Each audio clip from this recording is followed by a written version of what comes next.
online on our Facebook page at facebook.com/VIPF Poetry Pachanga. All registered participants have access to the virtual events and workshops for participation, and we thank you for registering. VIPF was founded by Daniel Garcia Ordaz and Brenda Neros Riojas. You don't need to register in order to submit to our anthology either, which is Boundless 2021 this year. Usually during the festival, we have a big pachanga on Saturday night as part of the get together, and that's when all of the registered poets get together and read a poem along with the featured poets. The event started all the event started it all with VIPF as program from Art That Heals and El Sarape Press, with sponsorships by the Creative Alignment Consulting and the McAllen Chamber of Commerce, which welcomes poets from all over the world. Now I'm the director of operations of the festival, and along with FlowerSong Press, we put together Boundless.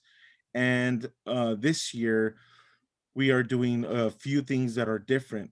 We are doing Boundless, and we are doing it not on Thursday, which would be today the kickoff, but we're doing the reading tomorrow. Today we're doing something different, which is a Plática with our featured writer, who is here with us now, and it has been, you know, uh, talking with some of us today, Luis Alberto Urrea. And our featured poets who will be reading later on today are Kai Coggin, Michael Rothenberg, Sandy Suri from India, Esther Garcia from Mexico, Julio Serrano Echeverria from Guatemala, Matthew Revert from Australia is actually our featured artist, and he's also working right now hard on getting the Boundless anthology together. He's also our main guy at FlowerSong Press who puts our books together. We have Tawafik Ayayemi, who is here also with us. He's also a featured poet and also forthcoming FlowerSong Press author. And he's coming to us from Nigeria. And also Susan Justiniano, Rescue Poetics out of New Jersey, and she is the New Jersey Poet Laureate. She's also a one of our features, and Matt Cedillo out of California. My name is Edward Vidaurre. I am the Director of Operations for VIPF 2021. And like I said, we are not having an awesome dinner like we usually do because it's virtual. So I hope that you guys have some snacks with you and a cold drink, and you enjoy the charla, the plática with our friend Luis tonight. And something that we're not going to have this year also is the slam competition, because I think slam is one of those you got to be there in person to really, really, boom and feel it, right? So, and on social media, if take pictures of us here virtually, of course, and hashtag VIPF 2021. That'd be awesome, of course. Thank you, Daniel. Daniel's right there. Made it. I know he was busy with school. And again, thank you, thank you, thank you. I can't say it enough. I want to thank my family who's in the background and who are going to, probably not see that much of me for the next 4 days. Something that comes with the poetry festival every year is exhaustion, but it's once a year. It's and it's worth it. It's an awesome time to be a poet. National Poetry Month is amazing. The festival is dedicated to and always in honor of Dr. Gloria Ansaldúa, of course, from Hargill Hill here down in South Texas. With special thanks to our poets laureate and city poet laureate, Jan Seal, our 2012 Texas State Poet Laureate from McAllen, Texas, Emmy Perez, our 2020 Texas Poet Laureate from McAllen, Texas, Rodney Gomez, our 2020-2021 City of McAllen Poet Laureate, and this year's anthology, Boundless 2021, in memoriam always again to Dr. Gloria Ian Saldúa, Jovita Gonzalez, Dr. Americo Paredes, Raul R. Salinas, Trinidad Sanchez Jr., and this year I'm adding Roque Dalton, Amiri Baraka, our very own Roberto de la Torre, Jesus Perez, and City Lights Lawrence Ferlinghetti. And without further ado, I welcome you, Luis Alberto Urrea. Luis Alberto Urrea is a 2019 Guggenheim Fellow, a Pulitzer Prize finalist for nonfiction, and the best-selling author of 18 books of fiction, nonfiction, and poetry. He's been honored with a 2019 Pushcart Prize, an American Academy of Arts and Letters Award, and an Edgar Award. Let's change that to an Edward Award, right? His most recent book is The House of Broken Angels, which I have here, and I'm going to raffle off to a lucky person that's here in our Zoom today. So if we could write down everybody, I'll write down everybody's names here, and then we'll raffle somebody's name off. Hey, I have that book too, Tom. I've got it in hard copy, and I think a first edition. I was looking for it, In Search of Snow. I won't give that one away.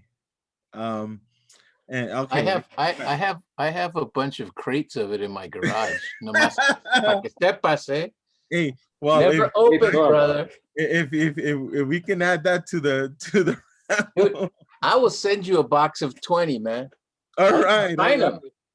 All right. So, okay. So his most recent book is The House of Broken Angels, a New York Times notable book of the year, finalist for the National Book Critics Circle Award, and recently acquired by the Hulu network for a series. So let's all get Hulu as soon as we find out, as soon as we start seeing the preview. His novel, Into the Beautiful North, is a selection of the NEA Big Reads program. He is a distinguished professor of creative writing at the University of Illinois, Chicago. Thank you for joining us, Luis. It's been an honor this year to get to know you a little bit, to join you in one of your classes, to just have plática, just getting to know you through your literature, but I think just talking to you in general and having funny texts back and forth with you have really made my day at times, and it's just wonderful to know you, to know your side away from the books. You know, sometimes the books trap us into or trap writers like yourself into people that seem unapproachable because of a status, because of a big prize, and we sometimes feel like you become a star, right? Or you're a rock star of literature to a lot of us, but you show that side of yourself where you're very approachable, and it's good for people like myself who, I'm not involved in academia, and so knowing you the way I know you, it's like a little kid meeting his favorite baseball star, and just not just knowing them by hello, I met him, but having a conversation with him and being able to go and tell his friends, wow, he's a great guy. He's not only the guy who writes these great stories, but he's a great guy who likes to eat this or talks about that, or this and that. But again, welcome to the festival, and for being part of this kickoff. Thank you. How has your day been? What did you have? Good. Every day is good. Well, not really, pero Oye, Eduardo, hombre, you were the first guest in my Latinx literature course. So you were sort of like the patron saint, man. After you, Bugs Gonzalez from Los Lobos came, Alex Espinosa, Miriam Gurba. It's been amazing. Benjamin Sainz was supposed to come this week y no llegó. So he left me Oh, kind of hanging, kind of hanging. he's been Um, busy. huh? He's been busy. Busy, man, busy. Last night I was in the committee for the Aspen Prize for Literature, and we had to select books. So yeah, we did the Aspen Prize last night via Zoom. Luis Erdrich, Night Watchman, won. I'm so happy. And right now I'm chairing the National Book Award for Fiction Committee. So we have to make our way through 350 books.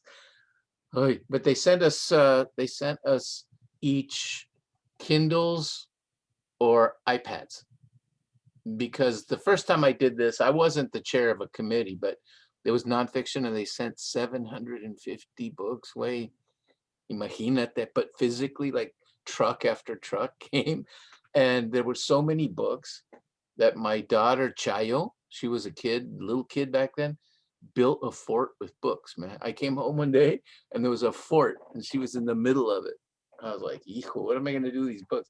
We still have a bunch of them in the basement, but you know, you got to be a citizen, right? You've got to take part. I come from Tijuana, man. You know, I don't forget Tijuana or Barrio Logan ever.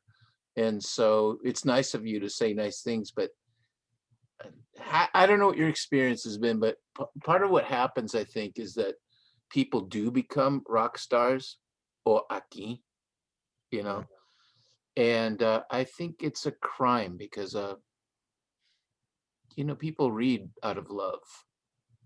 And I think we should love our readers as much as we possibly can and respect people. But we also need to help each other, right? If I hadn't had people help me when I was starting, I wouldn't be here now. Rudolfo Anaya, bless mi última. He was an early mentor. We talked about this, I think. My first mentor was Ursula K. Le Guin, a science fiction writer, who found me when I was in college.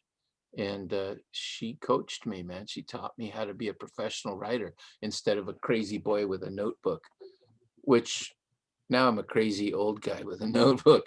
It's never changed. But you know, she taught me all the stuff that you needed to know. So it's nice. I appreciate your kind words.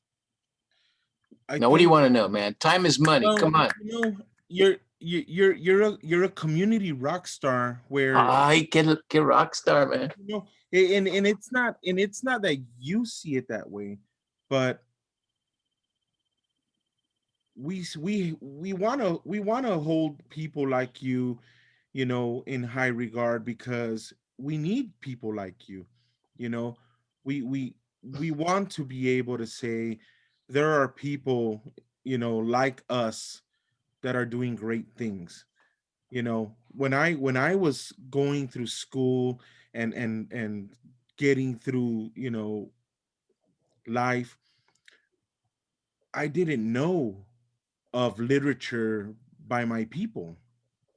Yep. You know, I was being taught literature that wasn't being written for me, or things that I could relate to. So when I come across literature by somebody like you or Luis Rodriguez, you know, or Denise Chavez, or you know, Benjamin, um it's like it's relatable. And so it's more of a, it's not like, oh, rock star, but thank you, finally.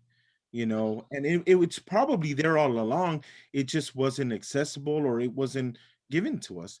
And You so know, it's more of an appreciation.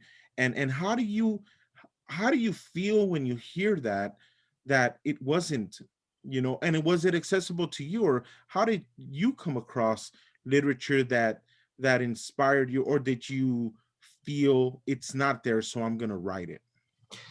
you know what? That's a great question. It's kind of interesting. I think we've talked about this, but my house was split, you know. My mom was from New York, man. Era americana. She never spoke a word of Spanish, which to me is really bizarre because, you know, she married my dad, and I always say my dad was el mexicano más mexicano de todo el mundo. right? But he was, you know, he was kind of Irish looking. That's a crazy combination. But being born in Tijuana, I spoke Spanish before I spoke English. You know, we came to San Diego when I was probably 4, something like that. I had tuberculosis. I came from a pinche dirt callejón in Tijuana. Rampa Independencia. Now it's paved, so it's ruined, man. It had to be dirt. You know, and then we went to Barrio Logan. And I was down National Avenue from Juan Felipe Herrera. He was down in Logan itself. I was up in Logan Heights. And it wasn't that great. If you guys look around the screen, you'll see Emilia Sainz Urrea. That's my niece, man. She's one of the stars of Into the Beautiful North. Mírala, ahí está. Hi, Millie. Hi. Millie's cheating at work right now, I think, watching this. Pero, you know, but her dad, my brother Juan, he was a reader. And my father was kind of isolated. And I think we talked about this, pero como cuando estaba en México, era Don Alberto Urrea, right? And he came to the United States. You know, I watched him. He became Al the janitor. ¿Me entiendes? And it was so weird for me because people are always like, well, why do you keep writing about Mexicans all the time, Chicanos all the time? So the only white person I knew was my mom. You know, I spoke Spanish. Tenía acento mexicano. I had my brother Alberto has a certain kind of Tijuana, Sinaloa accent. That's what I had. And it drove my mother crazy because she was so correct. But the thing was, both my parents were language Nazis.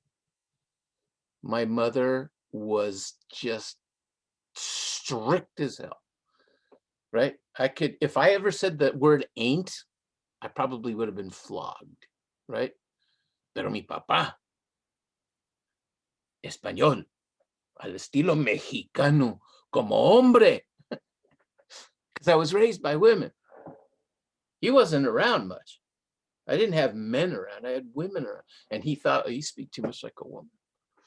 So he wanted to get me more macho. But I hated that. But, you know, now I'm thankful for it because I was raised twice at the same time. What I didn't like was being caught in a kind of ethnic game of chess where they were battling each other on the battleground of me. No me gustó. And then at the end of 4th grade, y'all know, you talked earlier before we went live about, you know, barrio boyhoods and not liking popping sounds.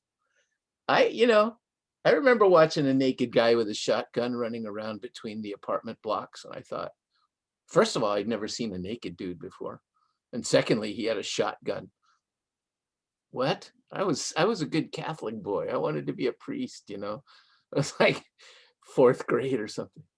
And there was a lot of ethnic violence in the barrio. Brown versus white versus black. You depended, and still kind of that way in places, right? Depending on what corner you were on. All the kids were sort of like, it was a long time ago. Ya sabes, soy viejito ya, eh? But back then, you know, they were still the children of pachucos. Yeah. So there were chucotes hanging out, you know, looking like Eddie Olmos and Zoot Suit still when I was a kid.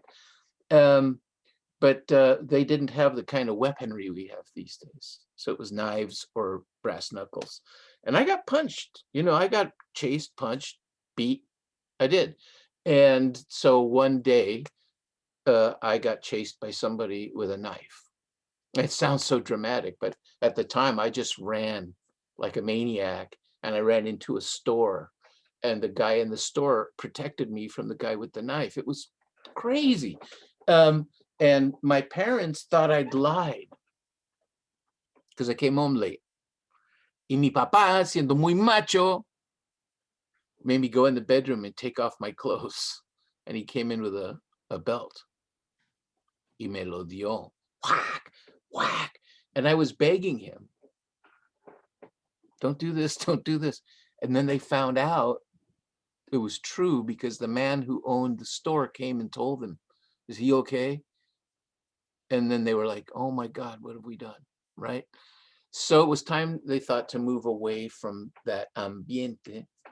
And we moved to a white suburb in San Diego. And that is when what you're talking about, especially, was the shock that came to me. Because all of a sudden, I was with my mom's people, right? And they didn't like Mexicans, man. To be raised in Southern California in those days was to find out what people didn't think of us, and that was not good things. That's what they didn't think good things about us. And I found out I was a greaser. I'd never heard it before. My new white friends, my white boys, I joined the Boy Scouts, man. I thought, wow, I can go camping. Are you kidding me? This is cool. And my dad was against it. He was like, ¿Qué es esto, mijo? I said, pues, soy Boy Scout. He said, Boy Scout? What's that, mijo? I was like, Dad, camping, I have a uniform, I have a knife, I have a hatchet, I make fires. And he said, mijo, if you want to be a man, join the army, cabrón. And I was like, Dad, I'm in 5th grade, man. How am I? And these kids that I thought were my friends, I told this story a lot, but we were in 5th grade. We were all in the bathroom, everybody hanging out in the bathroom. Bunch of my new gabachitos and me losing my accent quick. And one of the dudes says to me, hey, they used to call me Urea, of course, because they couldn't say Urrea. Then they called me urine, urethra, diarrhea, unreal. I liked unreal. Sounded like the name of a rock star or some poet. The guy says to me, hey, Unreal, you know what you are? And I said, no, what am I? He said, you're a greaser wetback, man. And I remember thinking, ¿Qué? What? He said, yeah, greaser. And all of the kids started saying greaser, greaser, wetback, wetback, greaser, wetback. And they all went out together. And I'm standing in the bathroom by myself, right? For the first time in my life, feeling completely alone, right? And you may understand this, and I don't know if this is where being a writer came from or not, but my mind was very concrete, and as kids are, and hearing that I was a greaser wetback in my mind translated to, we have grease on our backs and we don't know it. And these pinches gringos, man, they can see my grease and I can't see it. And I took my shirt off and I was looking in the mirror to try to find the grease. Imagínate. So I go home. My dad worked the night shift at the bowling alley. So he was always around the house around 3 or 3:30, having instant coffee, smoking Pall Malls. And sometimes he'd wait for me. And that day, I came home and he saw something's wrong. Oh, yeah, mijo, what's the matter? Nothing, Dad, because I wasn't going to tell him. Immediately, I can tell you, my dad was kind of an interesting character. And he was the kind of guy who, if you got into a fight and lost, he would want you to go back to the school and beat him and beat him and beat him and beat him. And when he was on the ground, kick him in the face. Era militar, era mexicano. So he's like, no, ¿qué te pasó? I said, Dad, they call me a name. He said, what name? And you're gonna see where inspiration comes from. He says, what name do they call you, mijo? I said, Greaser, Dad. Ashamed. And I thought he was going to explode. You know what he did? My dad had this way of when something occurred to him, he would take a puff and then tip back the cigarette and look up. He says, mijo, listen, in the Western expansion across the United States, los gringos came in covered wagons. I remember thinking, what? What? Your parents always say weird stuff, right? But I was like, what is this? Sí, mijo. They came in covered wagons, and the wagons were made of wood. okay? Even the axles, you know, los ejes, madera. I was like, okay, Dad. So they would come all the way across the United States, and the friction would heat the wooden axles, mijo. ¿Me entiendes? I was like, yeah, Dad, sure. It would heat the wooden axles and they would catch on fire from friction. Y los pobres americanos, pues, se quemaba todo, right? The whole wagon would burn down with all their stuff. So they'd get to around Texas when this happened. And he said, so, you know, the only people in America at the time with the technology and the genius to grease axles eran mexicanos. We saved America. So when they call you a greaser, hold your head up. It's a term of pride. And off he went to the bowling alley to clean toilets. Eh? And I knew he was lying. But that he that fast would make a story to take his son from the lowest possible moment to try to instill some form of pride. You see, that's kind of a ministry, man. It's magic. It's like a shaman's act of healing or something. And that stuck with me. Now, you're raised in Southern California, going to these high schools. I went to Claremont High, if anybody's from San Diego, that became Ridgemont High in Fast Times at Ridgemont High. They didn't use Claremont High because Claremont High is just a bunch of bungalows. There's not fancy like it was in the movie. Nobody'd ever heard of any Latino. Nobody'd ever heard of a Mexican, much less a Chicano, nothing. I went through my entire education not knowing. Never heard of it. I heard about one book from Spain that the teacher kept calling Don Quixote, that great book, Don Quixote. And we were all like, was it about a donkey named Hody? What are they talking about? So imagine my surprise when I went to college. And everybody recognized Luis Alberto Urrea as a Spanish name. And all of a sudden, I'm reading Borges. I'm reading Cortázar. I'm reading Carlos Fuentes, Neruda, Gabriela Mistral, Alfonsina Storni. You know, I was like, what just happened? It was a miracle. And at that same time, my brother, Octavio, was working for the Mexican Airlines and could fly free from Mexico City. So he was a rock and roll freak like me, and he would bring me rock in Espanol and ballads, Juan Manuel Serrat, you know, all this. So this entire regeneration of me, the part of me that was wilted and tucked away and miserable, blew because of college. And from there, I had no idea what Chicanos were. There were gangbangers, but poetas? What? Right? So there was Alurista. I don't know if you know Alurista. You do, you're publishing him. You're bringing back the master, Alurista, which was so cool to me because it was like a poet with the name like a bullfighter. One word, Alurista. And I got to know him. So it was just it was a regeneration. And so I understood profoundly what it means to feel alone, culturally alone and linguistically alone. And, you know, the details that don't quite fit in the Leave It to Beaver details that we were told were real life. So, you know, it happened. And I wrote, and I couldn't really tell the difference between those themes and American themes, whatever those may be, because I'm in America. I am America. I'm it.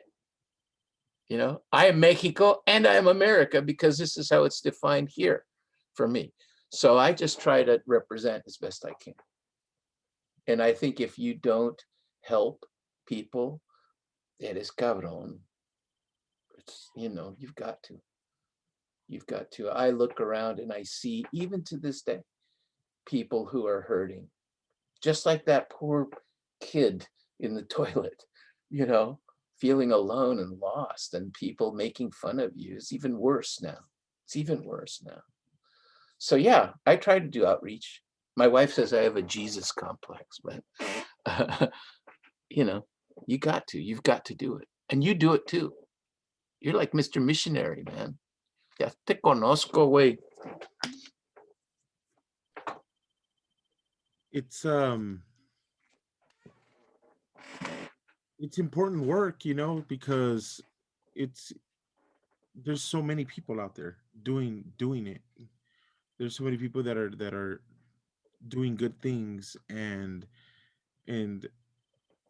we all have to help each other, I think. Even if it's a little bit, it's like the person in the corner asking for, you know, a few cents to get a taco, you know. Yeah, You know, you do yeah, what you or people wanting to write, you know, or people wanting to be published, or at least treated like they're human beings. right. And And you know, one of the things about celebrity is it makes people sometimes be toxic, man. You know, and I have I know so many stories of people who have been hurt by, you know, the famous, or by the desire for fame. So if you can just help somebody try to understand how sacred they are and how sacred their story is, and the abuelita, you know, for me, there's a couple of things, and I always share this story about Rodolfo Anaya. You know, Millie, my niece knows this story all too well, but my dad died when I was a senior in college. I was his first kid to go to the university in the United States and all that. And it was a horrible death at the hands of Mexican cops, which is ironic because he had been an important political figure and all that stuff once. And the cops made me buy his body. They wouldn't let me have my father's slaughtered body. I was a senior in college, and he had died partially to bring me a graduation gift.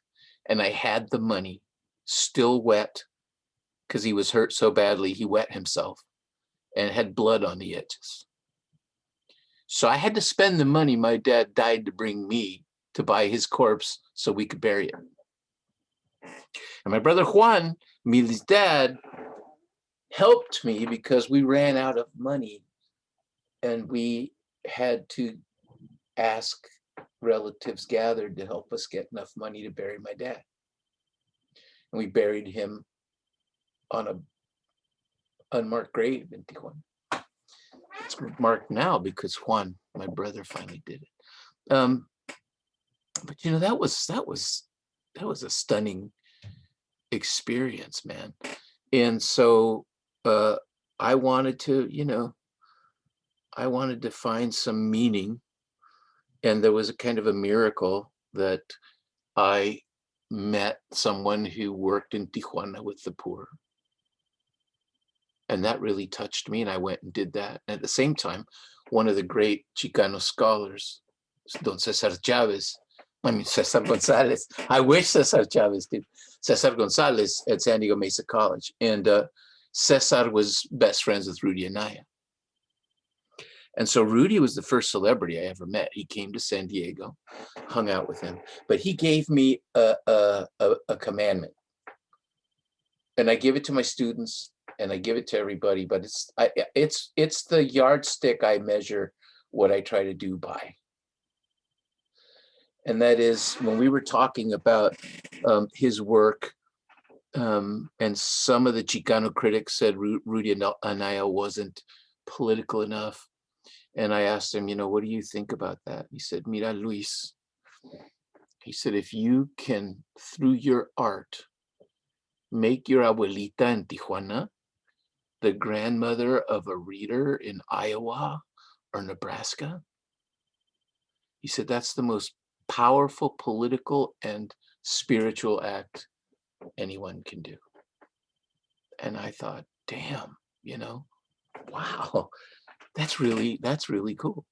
So I've stuck, that's been with me forever. And the other side of it, I told you guys Ursula Le Guin, the way I met her is I wrote a piece about my father's death. I did not know how to deal with his death. And after the days with his body and stuff, which I won't go into, when I got back to San Diego, nobody knows this except my best friends, I forgot how to speak English. I was so traumatized. Estaba hablando español. And if I tried to speak English, I had this overwhelming Tijuana accent, so much so that they thought I was kidding. But I was just gone. And Le Guin read my story, bought it, published it, and started my career. And she took me under her wing. And so she taught me, that was before I met Rudy, but she taught me all the technique and so forth. So yeah, that sticks with me. And I know because I meet people all the time that people have a much tougher story than anything I had. And even if you don't, being us is not always a 4th of July picnic.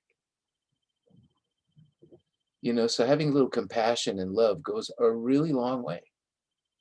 And I think you have to carry the responsibility of being a good citizen. That's wonderful.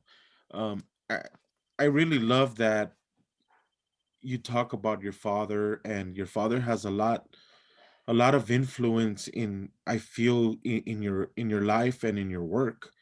And I incorporate a lot of my writings. It's like I bring back my father from the dead, Yeah.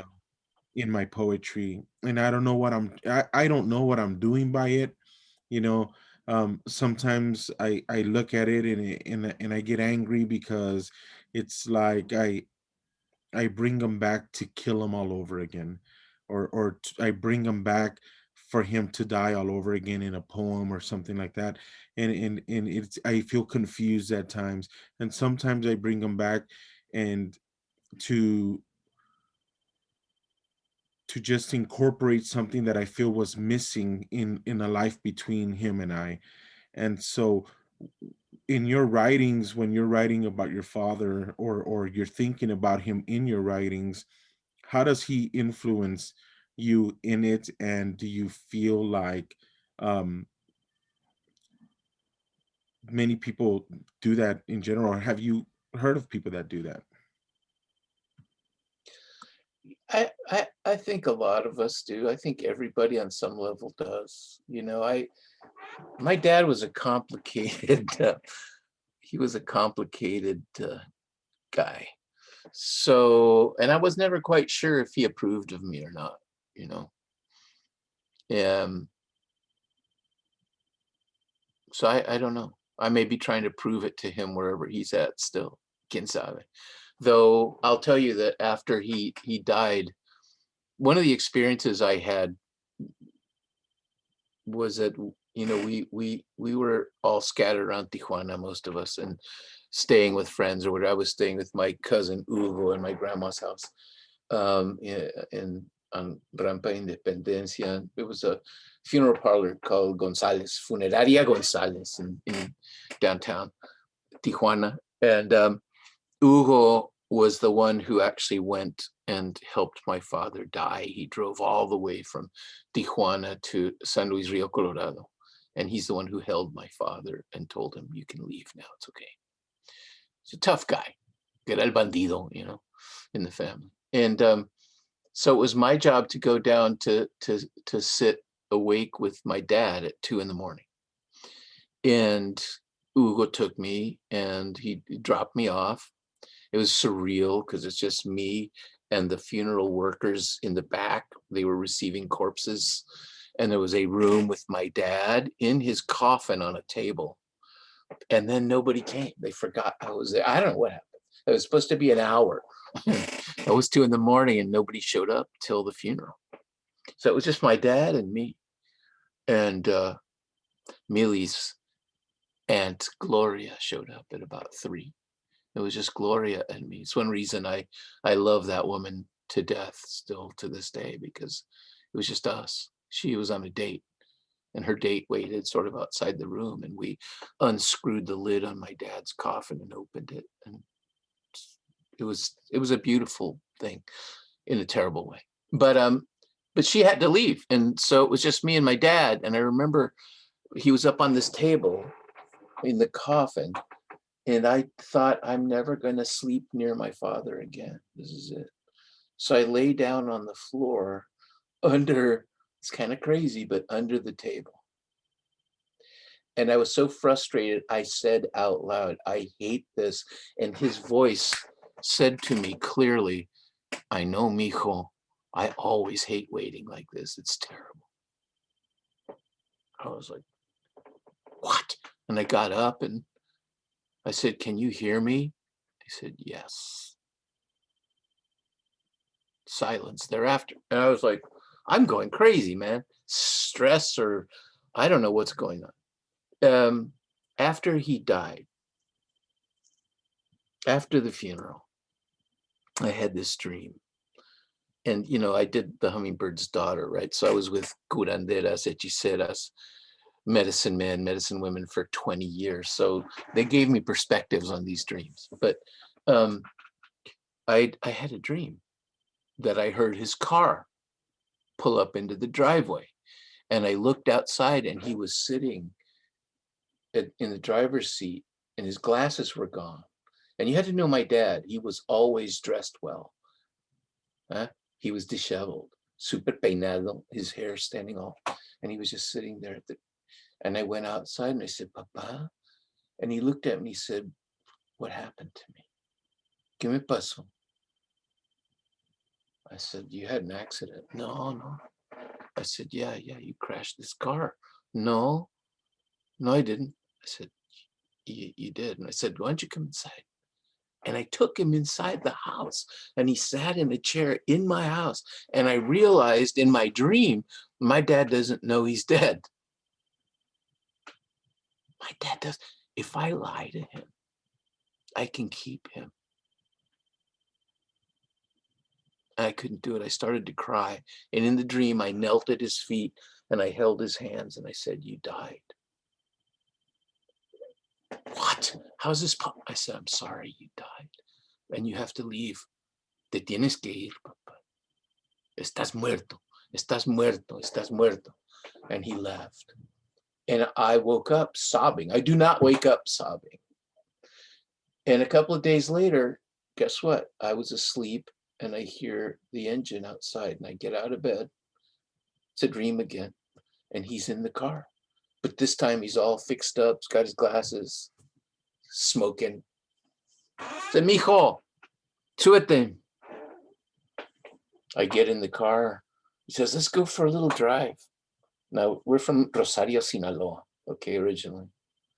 I said, where are we going? He says, going to Rosario, mijo. And we take off like a rocket, driving through Mexico. And we talk about what it feels like to die. And we talk about, and he said, I said, does it hurt to die? And he said, no, it hurts before you die.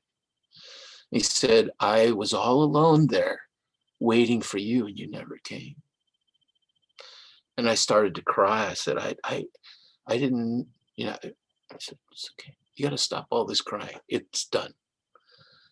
And I said to him, Papa, did you see God? And my dad had this way about him. He just looked at me and he smiled and he turned on the radio. Off we went. So I was freaking out, man. You know, these dreams were insane. And a lot of weird things happened around the car crash, dealing with police and stuff. So I was under a lot of stress, but then a certain night came, sleep again. My dad was in my room and he tapped me. He said, get up. It was dark still. I said, levántate. I said, what's going on? He said, take my hand.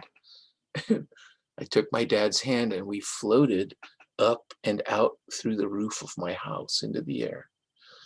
And we landed on the main corner near my house, and his dead friends who were musicians from Rosario, Sinaloa were there. And they sang me a sunrise serenade. And I knew it was over. Whatever this was, it was the last dream I was going to have. And I wrote that story and everything took off from there. Crazy, right?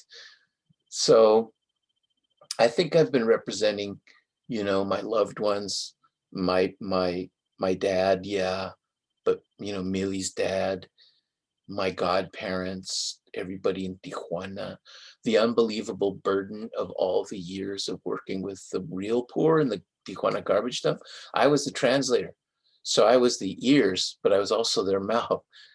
I would hear what they said and tell the American relief workers what they needed or what they're, you know, I'd do medical examinations, funerals. If a doctor came, I had to help. OBG, GYN, there I was, early 20s with a flashlight watching, you know. I saw things that I never told anybody. Blood, guts, death. And you'd come home to San Diego and my friends were all like, you know, rock musicians. What do you talk about? Sitting around the donut shop. They're like, yeah, man, there's this hot chick at the club. What'd you do? I said, I saw a kid's intestines today. So I didn't know. I was kind of like a combat vet in a way, right? I was sort of like PTSD'd out. But that, you know, that all goes into it. And now I find myself feeling like I've spent so much of my life representing my dad's side that I can finally feel open enough to represent my mom's side too. Like I always thought, if I just write too much, you know, sort of American middle-class fiction, people think I'm a traitor. But it took me a long time to be able to embrace all of her too. That's my next book. So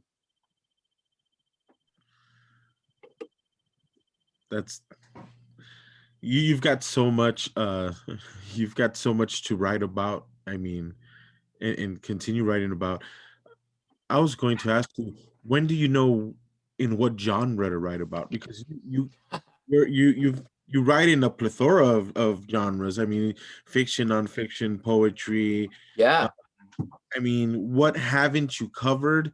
What do you want to cover? And what is it that you're working on now? you know, here's the thing, and I know people listening or watching know this. I know I see some writers here. Mira, there was no way to believe that you and I could publish books the way I grew up. I wasn't in any club that would publish me, but I couldn't stop myself, man. I loved it so much. And I will admit, yeah, I was a kid. I wanted to be Robert Plant in Led Zeppelin, of course, you know. In my more intellectual moments, I wanted to be Leonard Cohen, telling incredible tales of love and depth.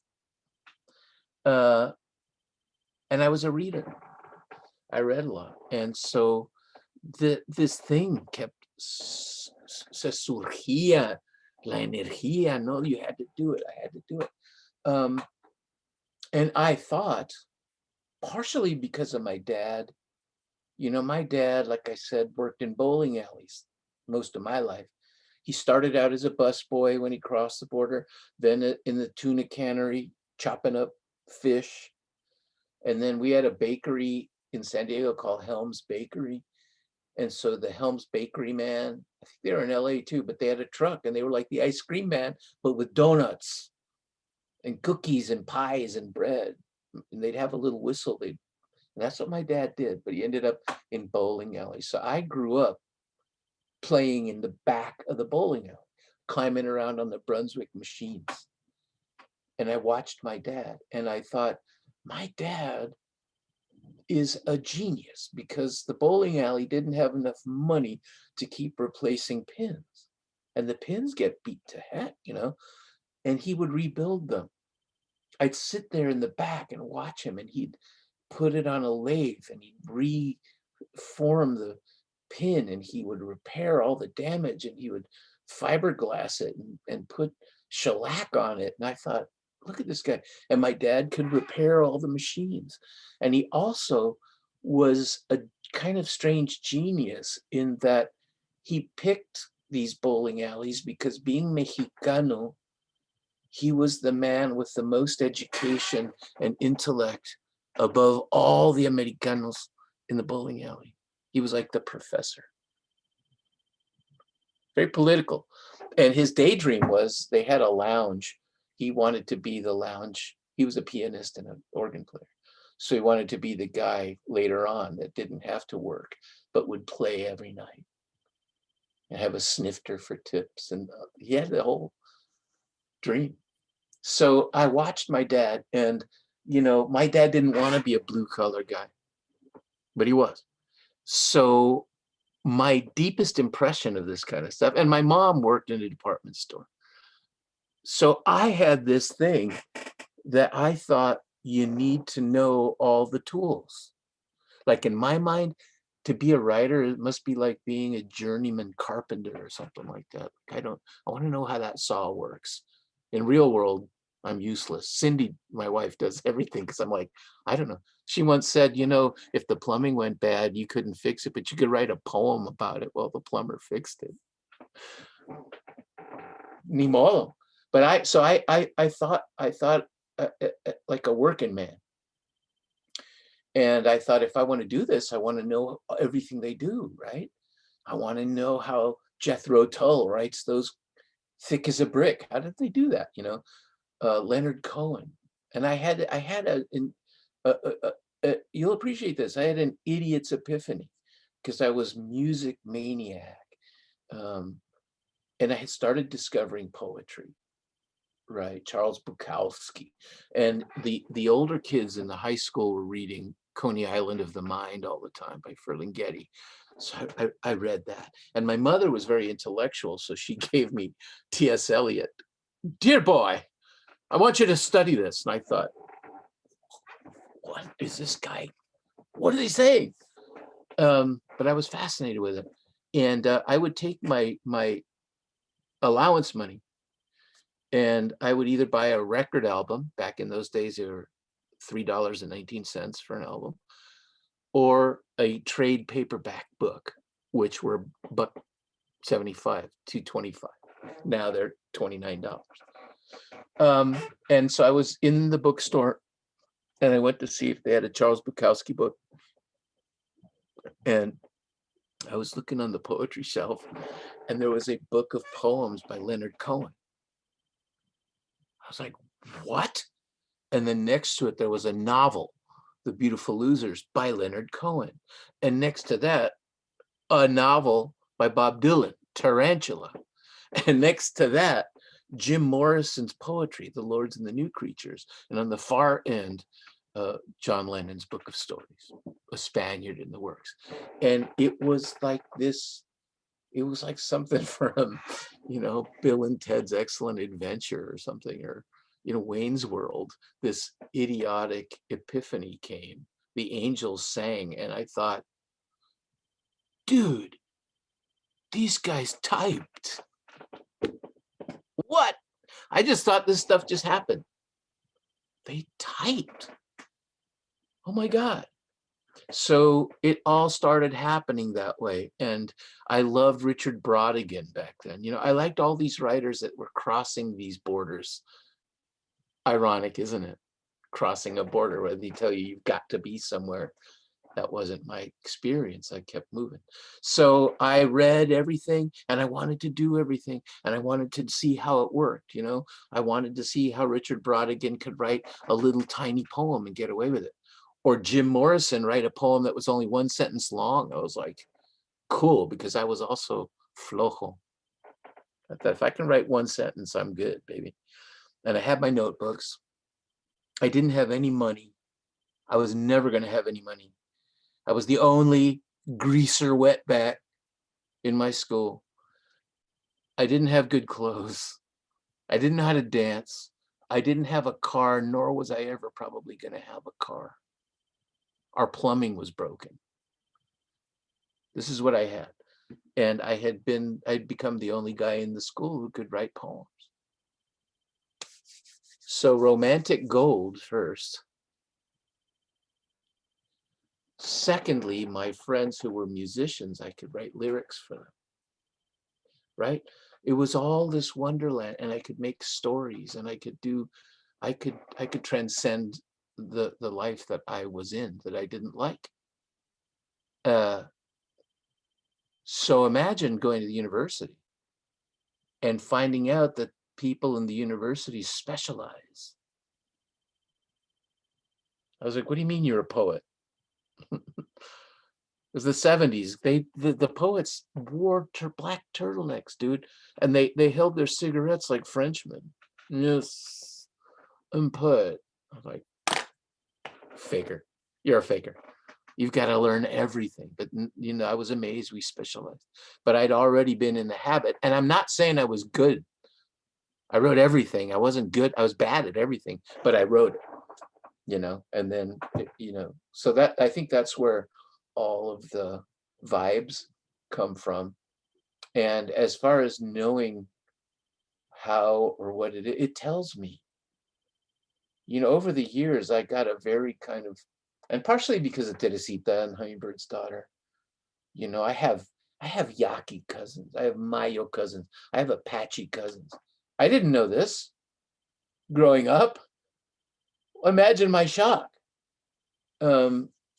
But I think I developed a kind of a much more intuitive and not career-oriented view of what we do. So I think that the story, the poem, the subject matter speaks to you and tells you what it wants. And I try to follow it, you know, as best I can. So when I'm working with the students and they say, how do you know what to write? And I say, well, you know, if you're going to tell the life story of, you know, the Saint of Cabora, who was considered the queen of the Yaqui nation by some people, and was one of the mothers of the Mexican Revolution, it's probably not going to be a poem. But if you see dew on a sunflower in the morning, maybe it's a haiku. It's not going to be a 300-page novel, you know? So things tell you what they are. That for me. And yeah, the book I just finished is it kicked my butt really hard, and it's a novel inspired by my mom's World War II experience in the Red Cross. And I'm going to tell you, I joke with my publisher about this, that, you know, they went crazy when they got it, and things are happening fast. And I've never been received this way, and I've been received nicely, but this way, with the enthusiasm and all this stuff. And I told him, you're just really thrilled that I've finally written an epic about white people. You know, because in New York, they've been trying to figure out what to do with all these Mexicans all the time. House of Broken Angels, I got some guff for it. And it's been my most well-received and best-selling book. But, you know, at the time, I had to kind of educate them into dealing with it. And I've been doing this since my first book in 1993. I'm kind of tired. You know, preaching since 93 and re-educating your editors all the time. It's kind of tough. But that's it. And the next book, if anybody knows my work and anybody likes Into the Beautiful North, there's a new book gonna come later on. It's called The Zebras of Tijuana. And it's the return of Atomico from Into the Beautiful North, based on my cousin Hugo Millán. That's great. Thank you. Thank you, Luis, for your time tonight. There's a few questions here. Okay. Let's see. Or a couple. I'm trying to scroll here. Daniel, how do you first come across the story of Teresita? Hey, hermano. Listen, I first heard about Teresita in Tijuana, man. Tijuana. We were all in my grandma's house. Mis tías, my mom and dad, my cousins Margo y Hugo, but my tia Flaca, tia Leti, we called her Flaca, was this amazing character, this family storyteller, the family historian, and always smoking, was blind in one eye, had cat-eye glasses. Y Flaquita. Y she would tell us this story, que tienen una tía Jackie. ¿No saben? No, sí, sí, sí. Era hechicera. No, sí. Podía curar a los enfermos con la mano. Wow.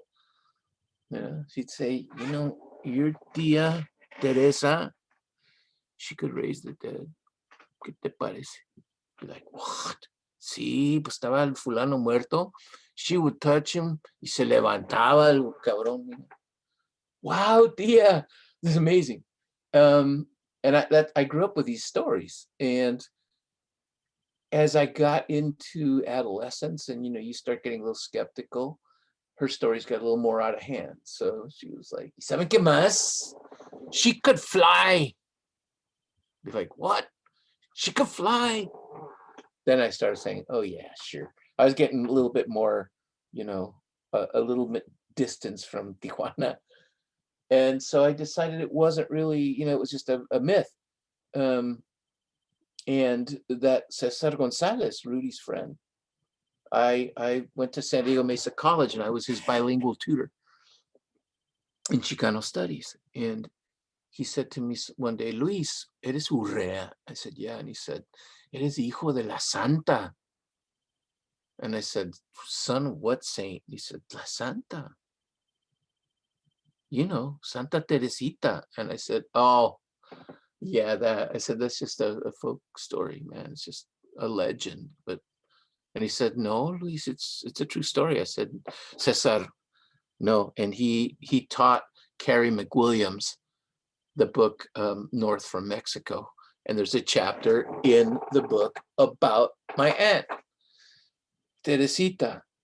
And I immediately Xeroxed it and I gave it out to the relatives. I gave it to my brother Juan. I gave it because I was like the scholar now. And so I thought that was really interesting that she really existed.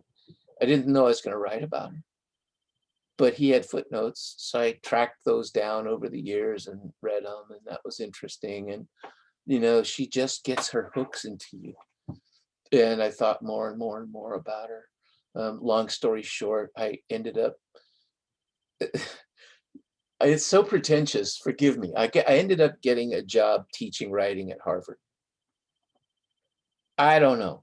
I'd never published anything but the Le Guin story, but it happened. And I went from Tijuana, working at the orphanage, to Harvard. And, one thing about Cambridge, Massachusetts is there's unbelievable bookstores. I was in a used bookstore and I was with people and I looked up on the shelf and there was a book called Teresita. And I said, hey, check it out. It's about my great aunt, laughingly. And I pulled it off the shelf and the picture is a photograph on the cover, looked like my sister Marta when she was young. And I thought, oh my God, it is about her. William Curry Holden, Teresita.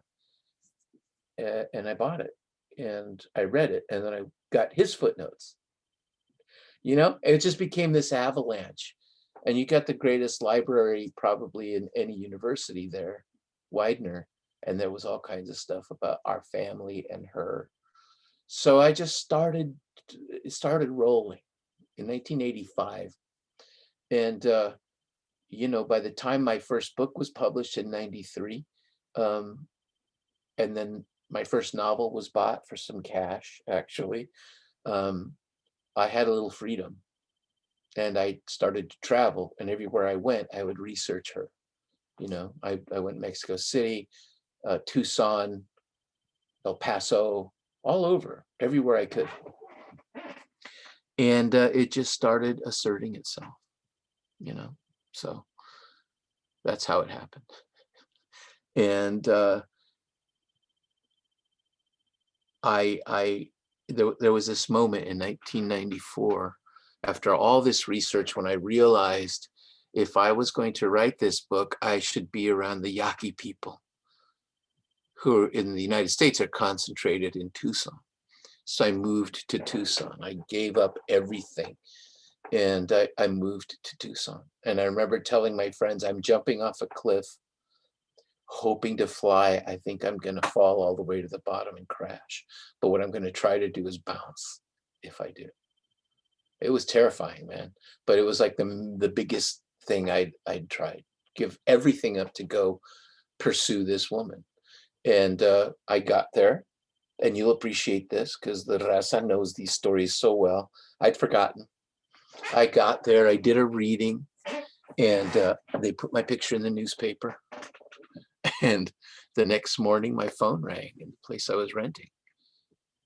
I rented the actual market where Teresita and her father would go buy goods. I was living in there. Haunted like you wouldn't believe. But anyway, scared me bad, but not them. Anyway, I was there, the phone rang. I answer the phone, and this woman says, Luis Urrea? And I said, yeah. And she says, oh, I'm your cousin, Esperanza Urrea. I said, really? Where are you at? Tijuana, San Diego? And she said, no, I'm here in Tucson. I said, I didn't know we had cousins in Tucson. Hi, she said, didn't anybody tell you anything? Not really. She said, well, I'm Mayo. You know, I speak Cajita along with the Yaquis. My grandmother's Maclovia Borbon Moroyoki, the medicine woman of El Jupa de Sonora. She gives me this whole, you know, and she was raised by her, and she was a full medicine woman. I was like, what? And I said, I didn't know we had indigenous people in the family. And she said, Luis, your cousins across the highway from me are Apaches. I was like, what is happening? And she says to me, and this is where it really began. She says, Luis, I just want you to know I have a message for you. I've been looking for you for 42 years. I said, what's the message? And she said, before we were born, when we were still with God, we were identical twins, mijo. And it was their test to separate us and send us to this earth. And I was basically tasked with finding you, and I finally found you. I was like, wow, what do I do with that?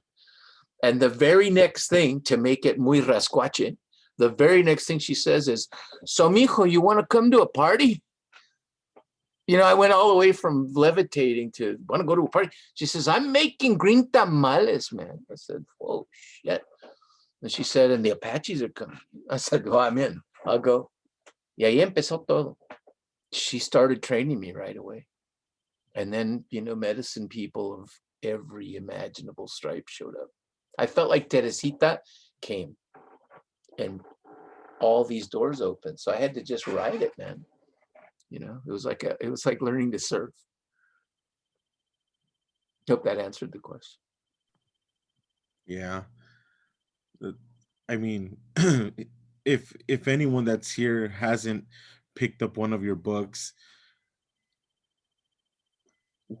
where to start? You know, where to start? I mean, you know, Is that what your interest is, right? you know, it's like there's so many stories, and it seems like every one of your books has a different story to read from your mind and from your heart and soul. But you know, I think it doesn't matter which one they pick up; they're all gifts, and I think I speak on behalf of everyone.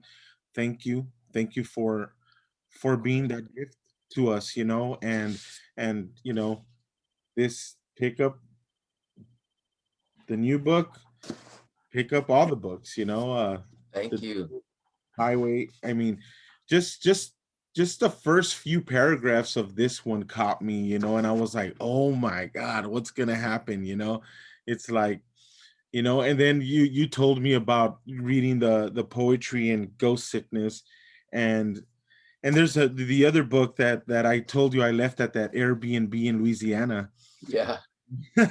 they had a little stack of books there, and I said, okay, I wanted to finish it before we left. I wanted to leave it there for anyone to pick up, and I never do that. I never leave books anywhere, but I said I want other people to read, you know, your book, and of course I'm going to get it again because I want to keep it and I want to have it. But you know, thank you, you know, thank you again for being part of you know, our night, our evening, our life, our literature, and we we we can't wait for your new books, and we can't wait to, you know, get back into your the rest of the books. Thank you, my brother. Thank Of you. course, Edward, we're gonna publish a book of drawings, right, bro? Yeah. Are we gonna do a collection of drawings? And I just want you to know, even though the World War II book is coming, I put a Pachuco in there, man, from my very first novel, In Search of Snow. Bobo Garcia shows up, baby, and he's one of the heroes. Yeah. So I wasn't gonna not represent. Yeah. Yeah. We had a lot of Mexicanos and Chicanos in that war, and they're not, you know, they're not recognized enough. So Yeah, he we shows did. up. Well, on behalf of the Valley International Poetry Festival, thank you for being our featured writer. Thank you for helping us with the kickoff. Enjoy the rest of your night, I and will. everyone else, stay tuned. We're gonna take a small, you know, about 20-30 minute break. We'll be back around 8 o'clock with our featured poets, and get yourself a drink, you know, visit the little boys and girls rooms if you have to, and Okay. Thank stretch, you, Eduardo. and we'll be in touch. Yeah, brother. Está bueno. Bye, Salud Millie. a todos. Chao. Bye, See you guys. Tio. Love you. I love you. Órale, pues. I'm gonna go eat supper now. Adios. Gracias.